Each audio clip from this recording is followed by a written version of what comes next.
and welcome to Jessie Bear Book Club. As promised, we are getting back to our Song of Ice and Fire content, and today we are discussing if dragons act on their riders' baser instincts. There is a lot of speculation out there about how Targaryens bond with their dragons. Do they possess dragon DNA or something of the sort? I personally believe Targaryens simply possess the wargame gene. I also believe dragons and their riders have a semi-codependent relationship. We know that the Stark direwolves tend to act on their owners' fears and affections, and I believe the Targaryen dragons are the same, but they act more aggressively and veer towards pain. This is something Dany finds out when he rides Drogon for the first time. When he whips him on the left, he veers left, instead of like a horse and veering right. So, dragons act on their riders' baser instincts by nature. This is one of the reasons Targaryens can be so unpredictable, I believe. We've all thought in the back of our mind about screaming at someone or slapping them, but we don't do it. However, if we were bonded to a dragon, the dragon might lash out in our defense, as they would feel our anger. We have multiple examples of this, not just in the A Song of Ice and Fire books, but in Fire and Blood as well. And don't worry, I plan to tell you about every example I have found of this happening.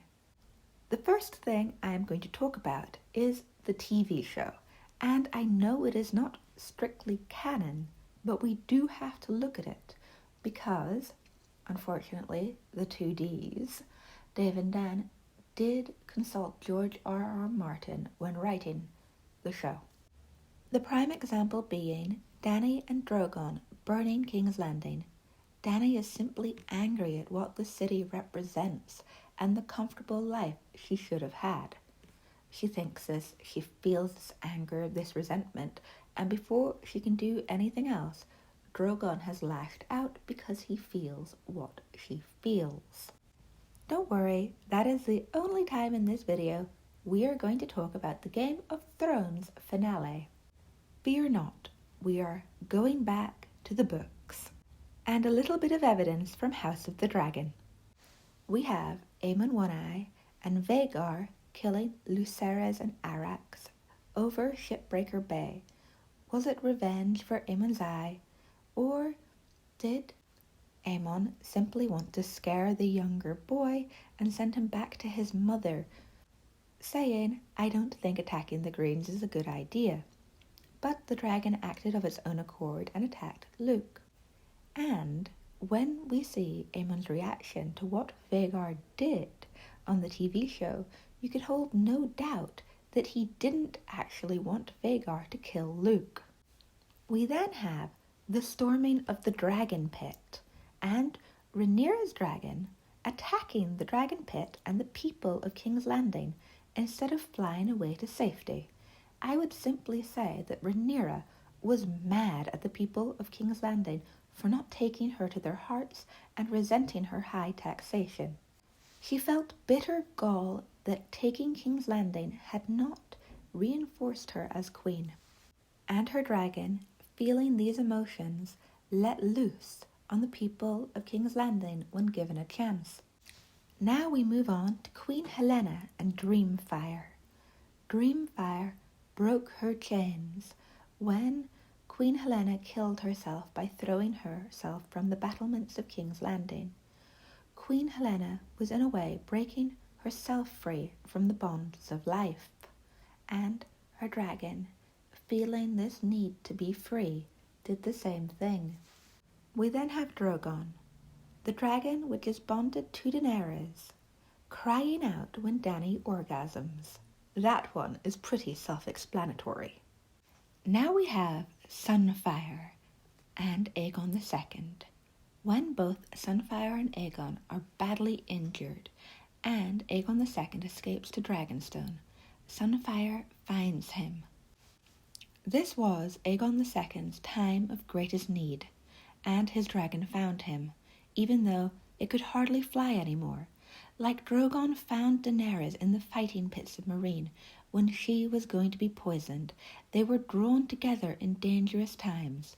The dragons seemed to be able to sense the danger and need of their riders. And now for our final example, and I think perhaps the biggest. Sunfire's reluctance to eat Rhaenyra until blood was drawn from her chest. Did Aegon really want to kill his big sister? We know Aegon never wanted the throne, but it was forced upon him. Was he forced to kill his sister by his dragon because he knew in the back of his mind that Rhaenyra must die to make him and his children, or the remaining children, safe? And did Sunfire feel his master's reluctance and not act until the final moment? I believe these 7 examples back up my theory that dragons act on their riders' baser instincts once bonded with a human, and that part of the previous rider's conscience can remain in the dragon's psyche, but that's a video for another time. Do you agree with my theory that dragons act on their riders' baser instincts? If you do agree, leave me a comment. If you don't agree, leave me a comment letting me know why, and subscribe, because next week we're talking about ice and the role the great sword plays in Stark history. Until next time, remember, winter is coming. Bye.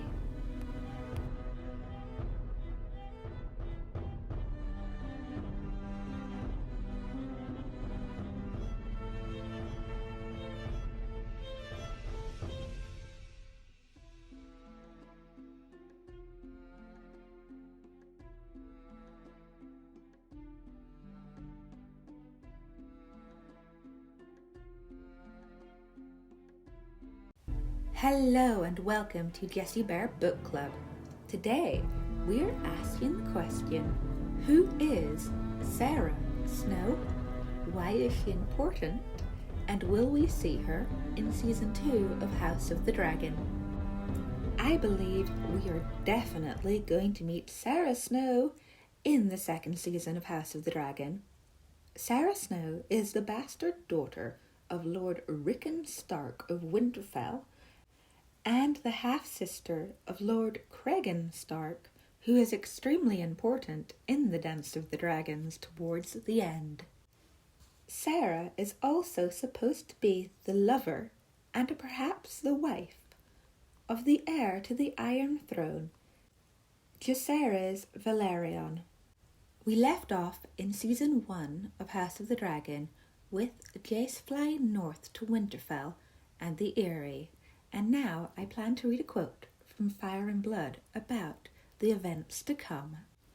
We turn to Mushroom to find the tales other chronicles omit, nor does he fail us now. His account introduces a young maid, or a wolf girl as he dubs her, with the name Sarah Snow. So smitten was Prince Jacaerys with this creature, a bastard daughter of the late Lord Rickon Stark, that he lay with her of a night. Learning that his guest had claimed the maidenhead of his bastard sister, Lord Cregan became most wroth, and only softened when Sarah Snow told him that the prince had taken her for his wife. They had spoken their vows in Winterfell's own godswood, before the heart tree. Only then had she given herself to him, wrapped in furs amidst the snow, as the old gods looked on. My first question is, of course, who is watching them have sex? But my second question is, House of the Dragon is following Mushroom's history very closely, so I think there is a high probability we are going to see Sarah in Season 2. I also think the marriage is probably likely, as Jacaerys never married his betrothed. Enter my second quote from Fire and Blood. Though Baela announced her intent to marry Jace at once, no wedding was ever held. Monken says the prince did not wish to wed until the war was over, while Mushroom claims Jacaerys was already wed to Sarah Snow, the mysterious bastard girl from Winterfell. After this quote, Sarah Snow is never mentioned again in the Fire and Blood Chronicle by any of the authors. The fact that Sarah Snow's first name is Sarah should not go unnoticed, as Sarah means princess, and we all know what great store George R.R. Martin loves to put on people's first and second names. I am also almost certain that Sarah and Jace had a child. This child would have been the first real joining of the Song of Ice and Fire, meaning that Jon Snow was not the first Stark Targaryen baby born. The question would be, what happened to this child? If it was a boy, I would not be surprised that he also joined the Night's Watch. History tends to repeat itself, both in our world and in the world of George R.R. Martin. This child could have gone north of the Wall and be the person Bloodraven took over from. It would also make sense because Cregan, Sarah's half-brother, marries a Blackwood, but I think I'm getting ahead of myself here. If the baby was a girl, perhaps she married into one of the lordly houses of the north. My bet would probably be the Karstark family. Either way, I think this is a plot that is going to play out during House of the Dragon, which we never got to see in the books. It would also mean more sexy time on screen, and we all know HBO love a bit of that. I have said before in previous videos that I think Ashara and Eddard are Jon's parents, but anything is still possible until Winds of Winter comes out, and the possibility of Sarah being in Season 2 gets greater with every day that passes. Who do you think should play her? That is the only question really left, because I do not doubt that she is going to be in this show. They might even kill her in childbed to make it as dramatic as they could, just like Lyanna. It would also tie up the nasty thing of what actually happened to her and why does she disappear from the histories. If you enjoyed this video, remember to give it a like, and you can subscribe for a lot more theories about A Song of Ice and Fire and historical fiction. You can also follow me on Instagram for some day-to-day life stuff, which is also extremely boring. So, until next time, winter is coming. Help me rule over the tyrannical YouTube algorithm by liking this.